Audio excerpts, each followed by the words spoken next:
Finally চলে আসছি এই নীলকুঠিরের এই যে ধ্বংসাবশেষ এগুলো। ভাই এগুলো কি পিঠা? ট্রেনে গার্লফ্রেন্ড? এই তুমি কিছু বলো না, আমি শুনি।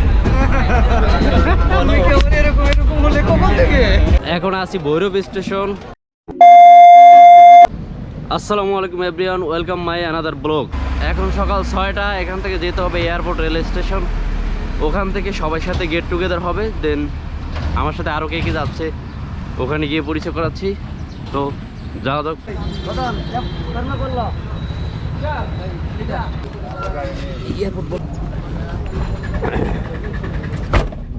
আমার সাথে অলরেডি জয়েন করে ফেলছে আরিফ ভাই। আরিফ ভাইকে তো চেনেন, এর আগে রাজবাড়ির ব্লগে দেখছেন।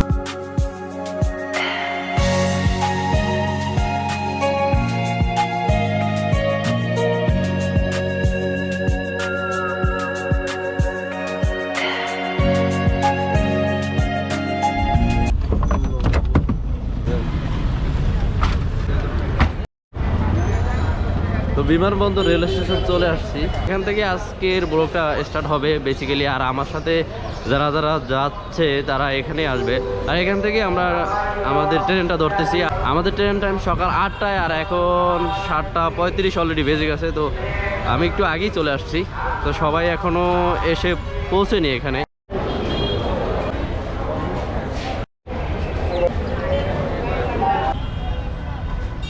তো সবাই ট্রেনের স্টেশনে অলমোস্ট চলে আসছে। সবার সাথে একটু পরিচয়টা সেরে নিই এখন।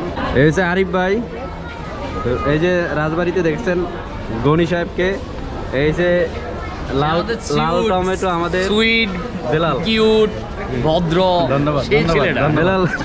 আর আমি সেই কাউসার, হাই আইসক্রিম বয়, হাই আমি কাউসার। আর এই আছে রবিক ভাই। আর এই যে নতুন আসছে আজকের ব্লগে, এই সেই ছেলেটা যাকে ওই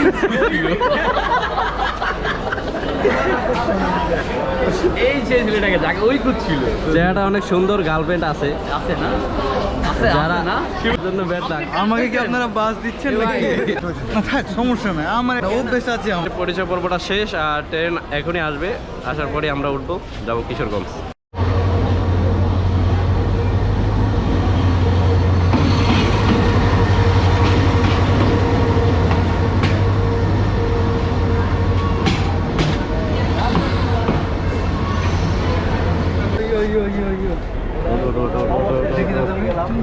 ওঠ সবাই ওঠ।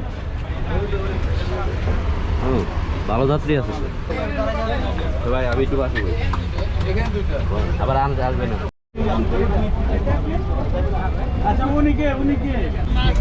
সবাই ট্রেনে অনেকবারই জার্নি করছি, বাট এটা ফার্স্ট ব্লগ হতে যাচ্ছে। ট্রেনে বসে ব্লগ আর অনেক মজা হবে, যেতে যেতে আরো অনেক কথা হবে আশা করি। তো পাশের সিনারিগুলো অনেক সুন্দর। তো আমাদের ট্রেন চলছে, আমরা যতটুকু জানি ভটিয়াদি গিয়ে পৌঁছতে 130 মিনিটস লাগবে। তো দেখা যাক ঠিক টাইমে যেতে পারি কিনা। আমরা যে ট্রেনটিতে উঠেছি এটার নাম হচ্ছে 11 সিন্ধু, আর এটা কমলাপুর থেকে ছেড়ে আসছে। আমরা সবাই বিমানবন্দর স্টেশন থেকে উঠছি, যাবে কিশোরগঞ্জ পর্যন্ত। মর্নিং টাইম, সূর্যটা পুরোপুরি আলো দিতে শুরু করেছে। বাইরের ভিউটা খুবই সুন্দর। বিলাল ভাই, ট্রেন জার্নি কেমন লাগছে? খুবই ভালো। তো সবাই একসাথে আসি, আরও সবচেয়ে বেশি ভালো লাগতেছে, অনেক মজা করতেছি। এই ট্রেন জার্নি কি ফার্স্ট না আরও করছে? না, আরও কয়েকবার করা হয়েছে, খুব ভালো। জাকি মুক্ত জাকি মুক্ত না, অনেক রিল্যাক্সফুল আর কি নাকি? রিল্যাক্সফুল। আপনি কি রিল্যাক্স পাচ্ছেন? ও রিল্যাক্সই তো বসে আছে। ওরে বাসায় সোফায় বসে আছে।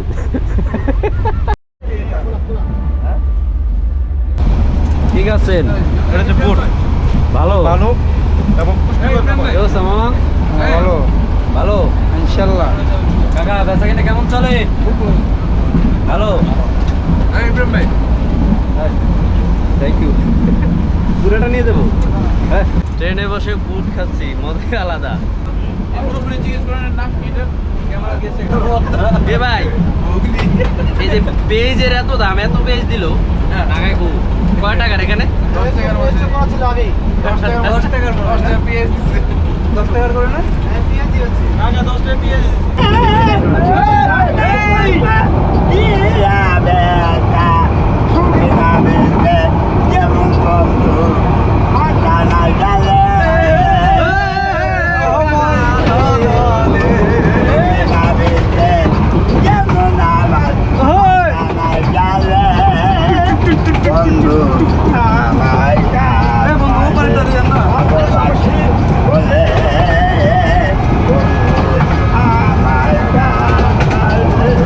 কাকা আপনার নাম কি?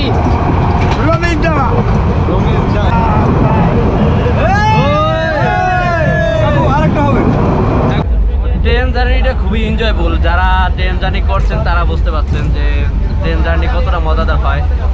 আর যে ট্রেনে যেতে যেতে যে আশেপাশের যে ভিউটা দেখতে পাবেন খুবই মনোমুগ্ধকর। কাছেই যাচ্ছি কিশোরগঞ্জ।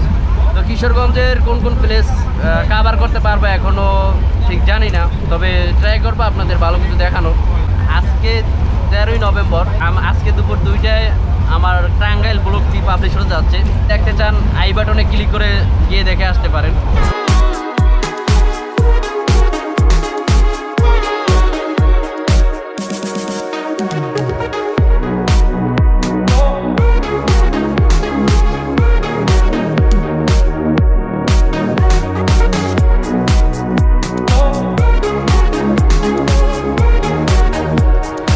এই যে ভৈরব জংশন, এখন আছি ভৈরব স্টেশন। ট্রেন এখানে বিরতি দিল। ভৈরব স্টেশনটা একটু ঘুরে দেখি। এই হচ্ছে ভৈরব স্টেশন।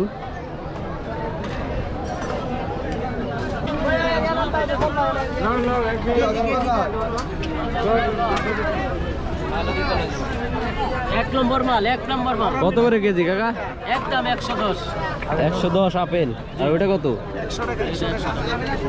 100 টাকা।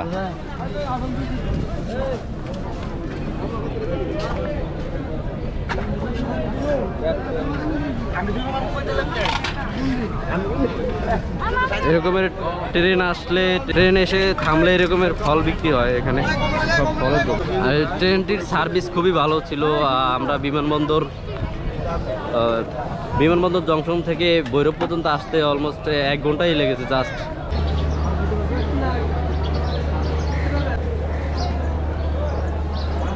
এটা হচ্ছে ভৈরব রেল স্টেশন। আর ভৈরবে আমাদের ট্রেনটা মেবি 30 মিনিটস বিরতি দিয়েছে। তো আমরা নামলাম, নেমে একটু ঘুরে ঘুরে দেখতেছি। ভাই এগুলো কি পিঠা? নানা পিঠা, নেড়া নেড়া। কত করে পিস? 5 টাকা করে পিস।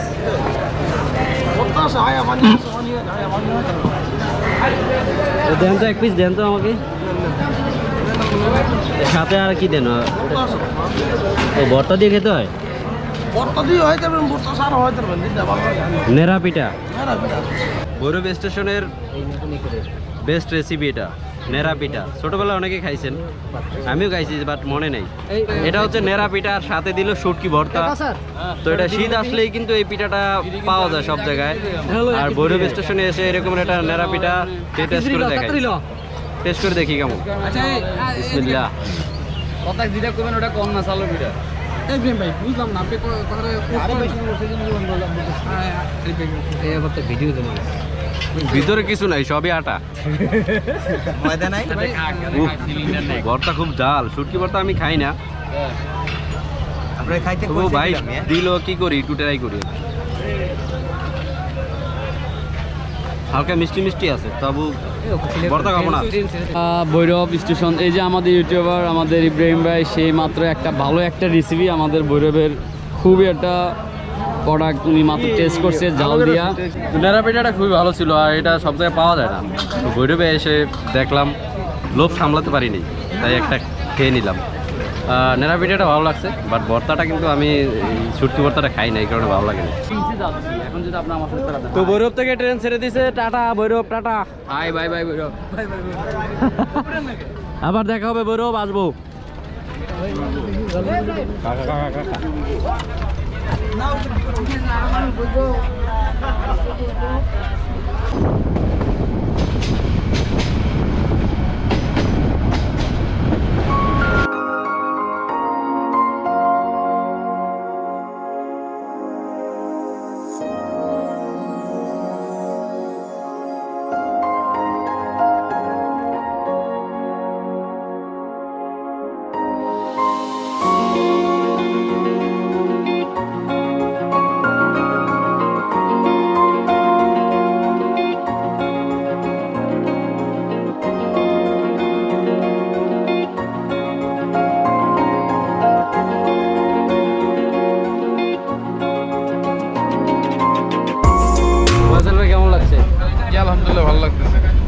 স্পেশালি আপনাদের সাথে আছি তো এর জন্য আরো বেশি মজা, হয়তো একা একা থাকলে এই অনুভূতিটা হতো না। তাই না? থ্যাংক ইউ বিশেষ করে ইব্রাহিম ভাই হ্যাঁ বিশেষ করে আপনার মতো ইউটিউবার আছে আমাদের সাথে, একজন মিডিয়া পার্টনার করবে। হ্যাঁ, সবার উদ্দেশ্যে বলতেছি হ্যাপি জার্নি।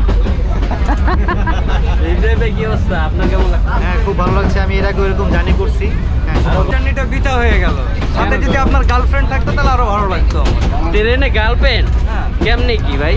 আপনার গার্লফ্রেন্ড আমার সাথে থাকতো, আমি একসাথে গল্প করতে করতে যেতাম। ট্রেনে গার্লফ্রেন্ড দিয়ে কি করবো? আমি গল্প করার সঙ্গী পাচ্ছি না এখন। সঙ্গী এখন কি পেতাম। একা ফিল হচ্ছে? একা ফিল করতেছি। গার্লফ্রেন্ড আছে তো বাসে? এই তুমি কিছু বলো না, আমি শুনি। তুমি কেমন এরকম এরকম হলে কখন থেকে? জান, তুমি ওই যে আমার সাথে ঘুরলা কতদিন, এভাবে বলতেই তো। তো আমরা কিশোরগঞ্জের কটিয়াদি চলে আসছি, এখন নামতেছি জায়গা খালি মানিকখালী। মানিকখালী এটা মানিকখালী স্টেশন। চলে যান, ঠিক আছে চলে যান। আয় হ্যাঁ কি গো, তো আমরা মানিকখালী স্টেশনে নেমে পড়ছি, আর নেমে একটা ছোটোখাটো একটা হোটেলে আমরা বসছি, এখানে চা নাস্তা করব। তো এখানে কেক খাচ্ছি আর চা খাবো। আই লাভ চা, চা ইজ লাইফ। মানিকখালী।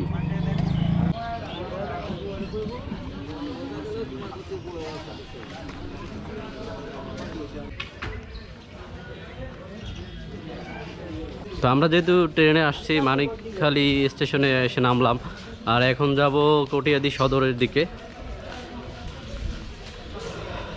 কটিয়াদি সদর এখান থেকে মেবি 12 কিলোমিটার, আরও কম, I don't know clear. Manikkhali থেকে সিএনজি নিয়ে নিলাম, যাচ্ছি কটিয়াদি সদরের দিকে।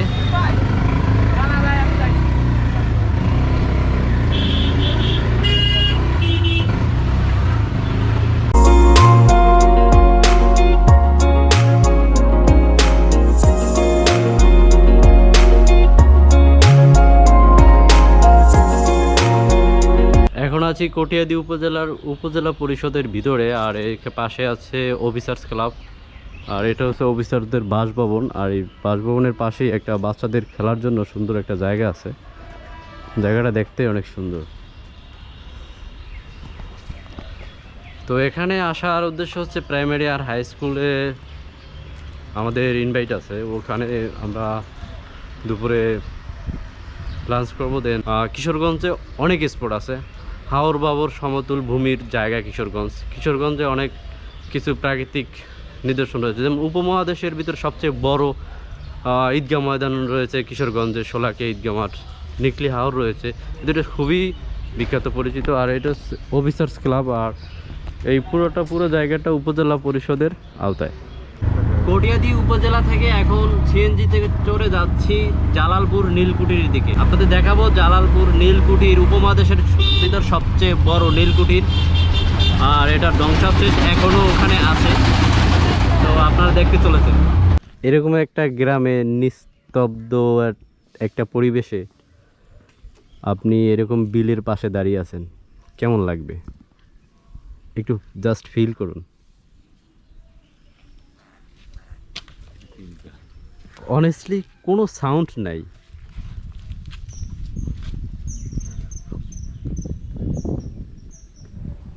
কোনো সাউন্ড নাই। ও মাই গড, মন খুলে বাতাস খেতে পারবেন, এরকমের নিরিবিলি ফ্রেশ বাতাস। তো এগুলো কিন্তু গ্রামে না আসলে আপনারা ফিল করতে পারবেন না। সদর থেকে সিএনজি চড়ে 20 টাকা করে ভাড়া নিল, সিএনজি চড়ে চলে আসছি, এখন নীলকুঠির দিকে যাচ্ছি। আর নীলকুঠির মেবি এই রোডটার মাথায়। এটা এখন আর নীলকুঠির নেই, এক সময়কার উপমহাদেশের ভিতর সবচেয়ে বড় নীলচুল্লি ছিল এটা। আর এখানেই অনেক ইতিহাস লুকায়িত, ইংরেজরা আমাদের বাঙালিদেরকে কিভাবে বেত্রাঘাত, কিভাবে শাস্তি দিত নীল চাষ না করলে, এগুলার একটা ধ্বংসাবশেষ এখনও রয়ে গেছে এখানে। সেই ধ্বংসাবশেষটাই দেখতে এখানে চলে আসছি, এখন গিয়ে দেখি কি পাওয়া যায়। তো এই দিক দিয়ে হেঁটেই যেতে হবে। একজন আন্টির কাছে জিজ্ঞাসা করলাম যে এই দিকেই নীলকুঠির, আসলে এখন আর কেউ এদিকে আসে না। কি অবস্থা? তলা চান এই দুটি ঘোড়া। তো নীলকুঠিরের দিকে হাঁটতেছি আর দুটি ঘোড়া দেখতে পেলাম একটি বাড়িতে। বাড়িগুলো অনেক সুন্দর করে, গ্রাম্য রোডের পাশে এরকমের দোতলা বিল্ডিং, ভালোই লাগছে। ফাইনালি চলে আসছি এই নীলকুঠিরের এই যে ধ্বংসাবশেষ, এগুলো যে এইসব জায়গায় বিল্ডিং ছিল, বাড়িঘর ছিল এক সময়। অলরাইট, তো এটাই সেই জালালপুর নীলকুঠির। অন্তহীন নন্দিত ঐতিহ্যের পাশাপাশি ব্রিটিশ শাসনামলে ইংরেজ বেনিয়ারা প্রতিষ্ঠা করে জালালপুরের নিন্দিত নীলকুঠির।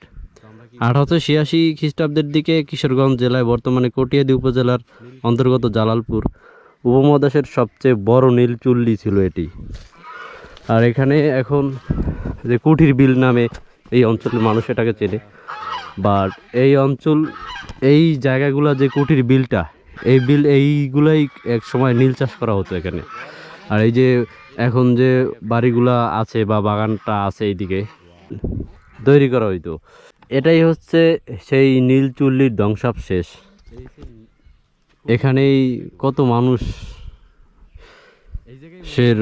রক্ত, কত মানুষের নিষ্ঠুর আহাজারি এই জায়গা বহন করে।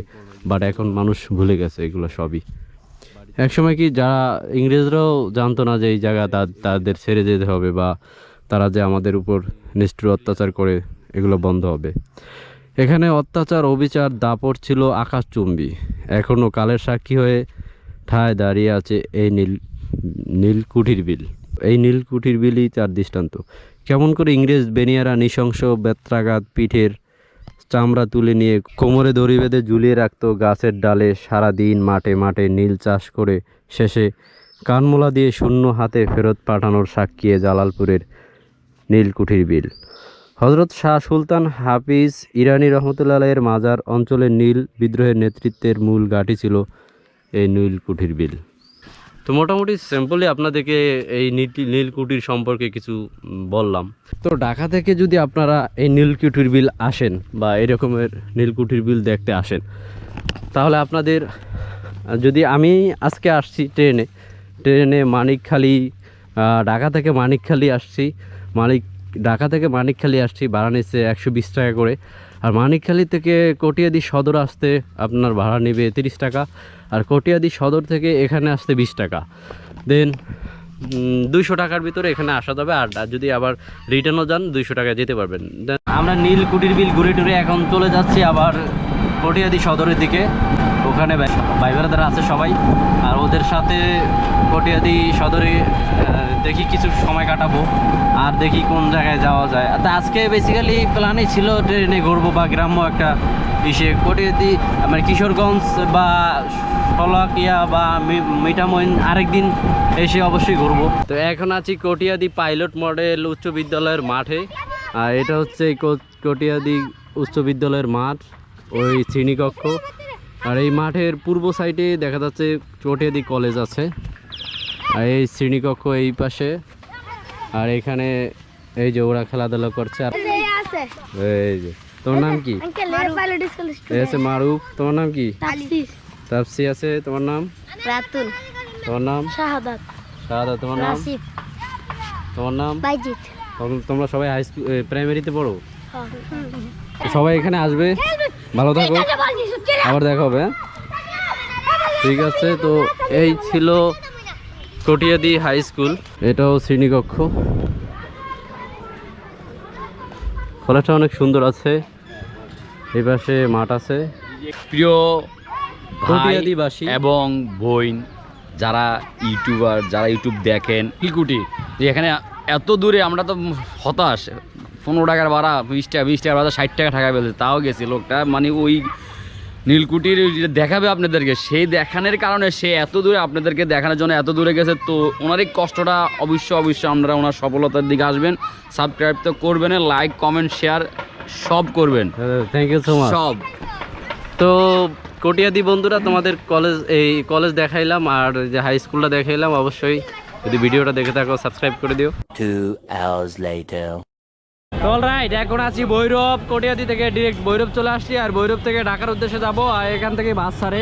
আর এখন আছি ভৈরব দুর্জয় মোড়, আর হচ্ছে দুর্জয় মোড়, আর এই হচ্ছে বাস ছাড়ে এখান থেকেই, এই বাস স্টপেজ ভাড়া নিলাম। না, ফাইনালি আমাদের টার্গেট ছিল যে ট্রেনে আবার ঢাকা যাব, বাট ট্রেন পাইনি, ট্রেনের শিডিউল পাইনি, টিকিট পাইনি।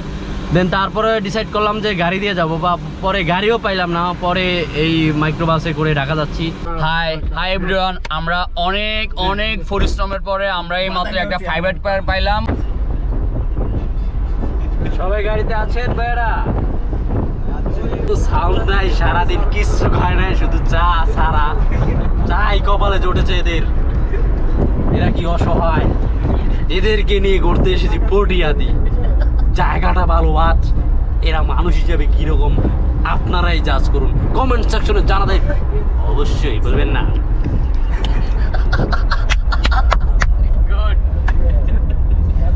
তো পিছনে গাইস, এই পিছনে আমাদের দেখতে পাচ্ছেন, এটা কিন্তু র্যাবের গাড়ি। র্যাবের গাড়ি আমাদেরকে ফলো করতেছে, অনেস্টলি বলছি।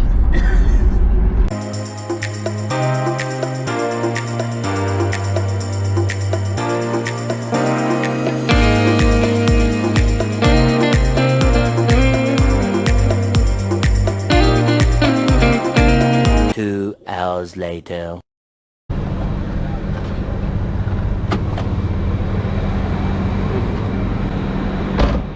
অলরাইট, তো এখন বাজে রাত 10টা, আর বাসার কাছাকাছি চলে আসছি। ব্লগটা এখানে এন্ড করবো। Always thank you so much for watching. This is travelling food and travel blogger. See you next. Till end take care. Tata.